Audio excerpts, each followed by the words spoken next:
Position. Désolé, vous retournez en case Raffarin. Daniel. J'imite une brosse à dents et je saoule Alizé au champomis.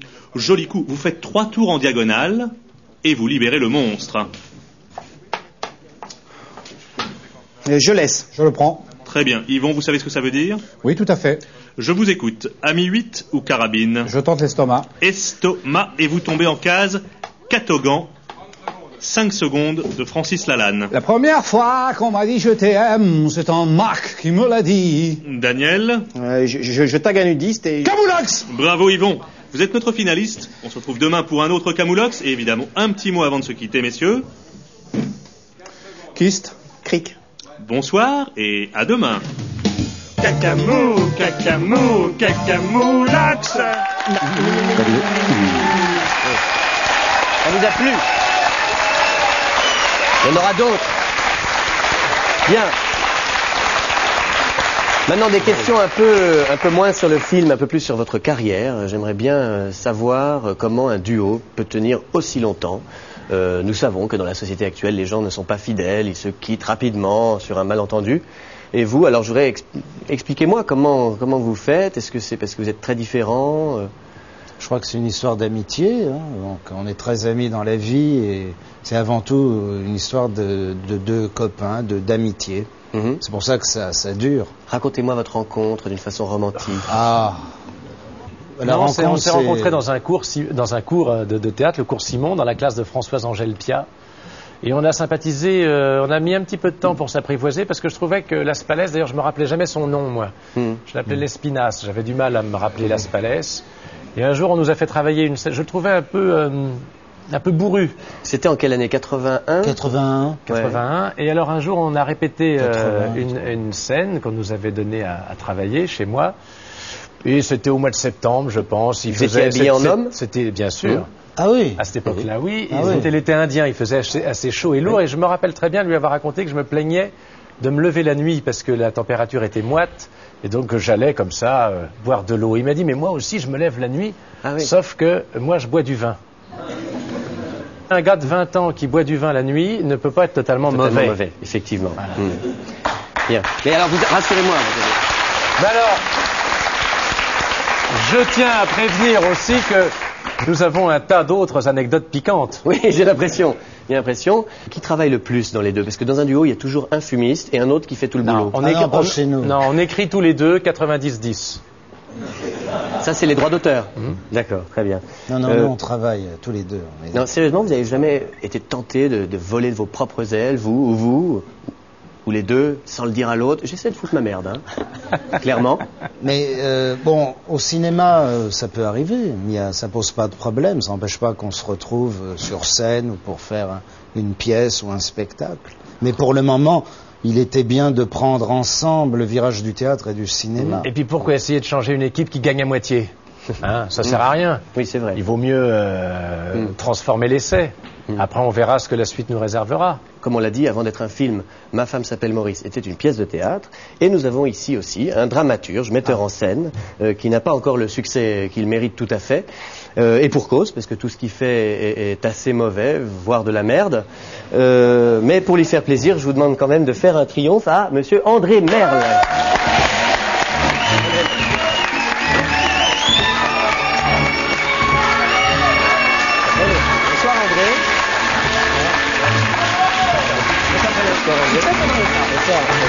Merci. Je suis très content d'être là parce que j'aime beaucoup ces amuseurs. Je vous ai vu au théâtre, j'étais comme ça sur mon fauteuil, j'ai pleuré, j'ai ri. C'est ça le théâtre, messieurs dames, c'est ça le spectacle vivant, et c'est pour ça qu'il faut les applaudir. André Merle, votre serviteur. Où la caméra, est-ce que je peux passer un message? C'est ici. Allez au théâtre, messieurs dames. On ne joue pas un rôle, on l'habite, on est dedans. André Merle, votre serviteur. Voilà, on va vous donner la possibilité d'exercer vos talents. Bonsoir. Mais pour ce faire, eh bien, je vais vous adresser quelques questions. Il va falloir que vous me répondiez sur le prénom des femmes qui ne s'appellent pas Maurice. Et il y en a. Il y en a, oui. Comment s'appelle la femme de Jean-Pierre Raffarin? Voilà, je vais répondre mal. Perrette. Pas du tout, c'est Anne-Marie. Donc, mauvaise réponse. Voilà. Alors, vous allez pouvoir nous interpréter. Voilà, je vais vous interpréter une de mes pièces favorites. Enfin, c'est un extrait dans l'acte 4. Bref, le principal, c'est que c'est drôle. Mais avant de commencer, un petit message parce que moi, je n'en peux plus, je ne peux plus le faire passer. Écoutez plutôt. Mesdames, mesdemoiselles, messieurs, vous allez assister à une représentation d'André Merle. Veuillez éteindre vos téléphones portables. Voilà. J'espère que vous avez bien compris, c'est drôle en plus. Alors, on y va.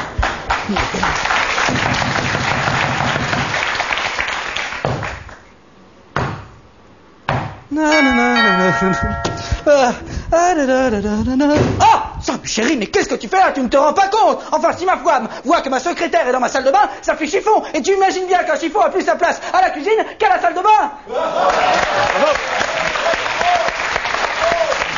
Bravo. Merci. J'aimerais associer dans ces applaudissements cette réussite, comment il s'appelle, Rubin Guibert, qui est aussi l'auteur de cette pièce, qui est un auteur remarquable, c'est épatant, c'est truculent tout ce qu'il fait. Applaudissez-le encore une fois.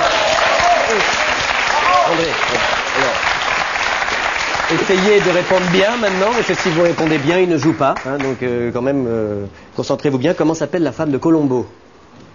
Il la nomme jamais, je crois. Alors on va dire Martine. Malheureusement, c'est Kate. Oh, Kate Callahan. Ouais. Bon, alors... Donc on va devoir se taper encore du Ah, bah, c'est bien, non, un autre extrait. Alors pour ça... Alors attendez. N'applaudissez pas avant. Alors pour ce faire, j'ai besoin d'un figurant, petit texte. Tenez monsieur, venez ici. Vous allez jouer un rôle. Voilà, le texte est ici. Voilà, prenez ça. Avancez-vous, dépêchez-vous. Alors vous êtes placé juste ici. Alors ne resitue pas la situation, vous va tout de suite vous revenir en tête.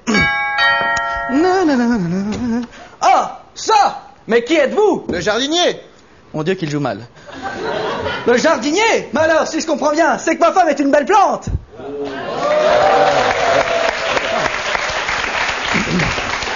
Évidemment, elle s'appelle Rose. Merci.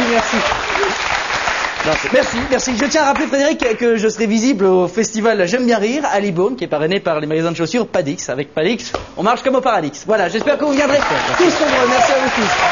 En même temps, c'était bien. Oui. Je tiens à rappeler aussi que certains de mes galas se sont annulés. Si vous avez besoin d'un invité, je serai ravi de vous voir. Quant à vous, je vais vous laisser une bande démo et un CV de tout ce que j'ai pu faire. J'espère que vous le regarderez avec beaucoup d'attention. C'est truculent. C'est une excellente parodie de théâtre de boulevard. Et c'est un exercice très difficile. Ça me fait très plaisir. C'est bien parce que le théâtre... André Maire, votre serviteur. Il faut y aller maintenant. Vous pouvez y aller. Dans la troisième partie de cette émission, je vais vous présenter un très grand musicien qui s'appelle Ryuichi Sakamoto. Je pense que ça va être une rencontre unique dans l'histoire de la télévision française. Et c'est juste après ça. Bien.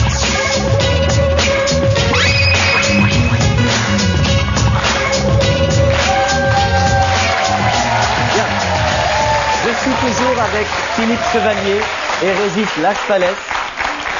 Et dans un instant, nous allons accueillir Ryuichi Sakamoto.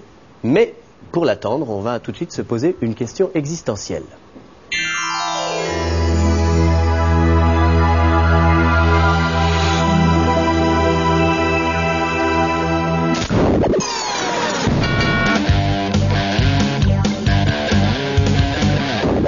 S'il vous plaît, monsieur, donnez-moi une de pièces pour manger. Moi, Guillaume, je te fous de ma gueule. C'est nul, ça. Pourtant pas compliqué. Écoute ce que dit papa. Mesdames, messieurs, donnez pièces-moi manger. Papa malade, maman partie. Répète après papa. S'il vous plaît, monsieur, maman malade, papa partie. Je vous en prie. Quoi, je vous en prie? Je vous en prie. Tu te crois à Versailles? Tu sors ta 806? Guillaume, t'es roumain. T'es censé être roumain. C'est pas compliqué, ça, non? Bon, puis ça va pas du tout.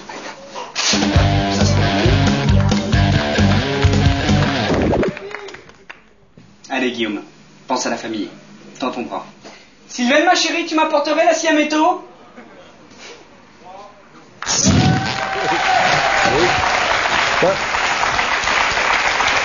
C'est un peu violent, hein, mais... Vous avez fait des sketchs violents comme ça? Bien sûr. Oui. Ça vous dérange pas?